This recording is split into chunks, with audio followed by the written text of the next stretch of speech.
To watch this video in Hindi, skip the video to 3 minutes and 19 seconds.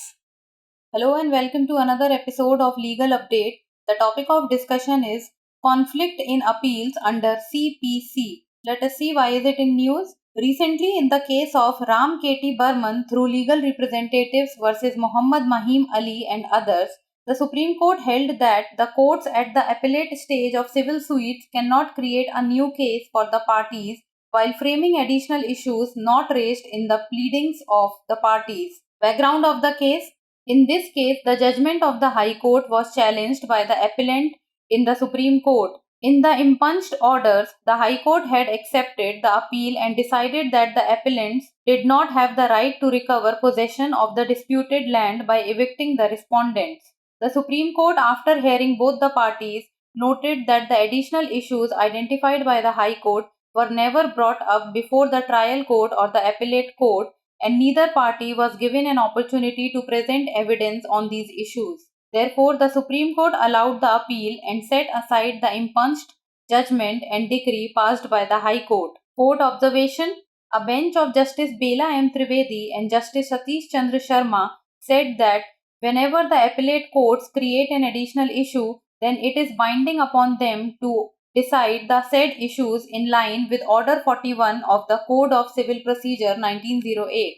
The court said that the Order 41 would also apply to the appeals from the appellate decrees as mentioned under Rule 1 of the Order 42 of the CPC. Order 41 of the Code of the Civil Procedure 1908. This order outlines the procedures for appeals from original decrees. The court empowers the appellate court to order remand in 3 situations that are covered by Order 41, Rule 23, Rule 23A and Rule 25. The court has broad powers to confirm, vary or reverse the decree and can even pass a new decree if necessary. Before making a decision, the appellate court must hear both parties and then pronounce a judgment that details the points for determination and the reasons for its decision. Now let us talk about the case law. Ramesh Kumar versus Kesho Ram 1992. In this case, the Supreme Court held that the appellate court must consider all issues and evidence before passing a judgment. It emphasized that appellate courts cannot dismiss an appeal without providing reasons and considering the merits of the case. Now it's time for the practice question. Which order outlines the procedures for the appeals from original decrees under the Code of Civil Procedure 1908? Order 40, Order 41, Order 42 or Order 43? Give us the answer in the comment section. That's all for today. Thank you so much for watching. CPC के तहत appeal में टकराव, चर्चा में क्यों? हाल ही में राम केटी बर्मन के कानूनी प्रतिनिधि बनाम मोहम्मद माहिम अली और अन्य के मामले में सर्वोच्च न्यायालय ने माना कि सिविल मुकदमों के अपीलीय चरण में अदालतें पक्षों की दलीलों में नहीं उठाए गए अतिरिक्त मुद्दों को लेकर करते समय पक्षों के लिए एक नया मामला नहीं बना सकती हैं। मामले की पृष्ठभूमि।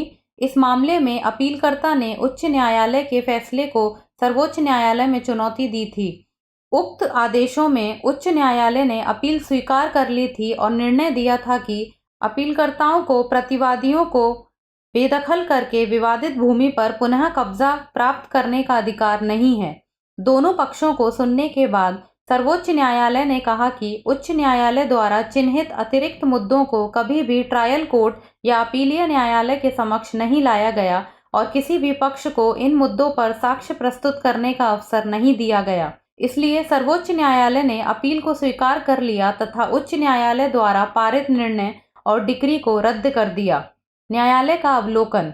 न्यायमूर्ति बेला एम त्रिवेदी और न्यायमूर्ति सतीश चंद्र शर्मा की पीठ ने कहा कि जब भी अपीलीय न्यायालय कोई अतिरिक्त मुद्दा बनाती है तो उन पर सिविल प्रक्रिया संहिता 1908 के आदेश 41 के अनुरूप उक्त मुद्दों पर निर्णय लेना बाध्यकारी होता है।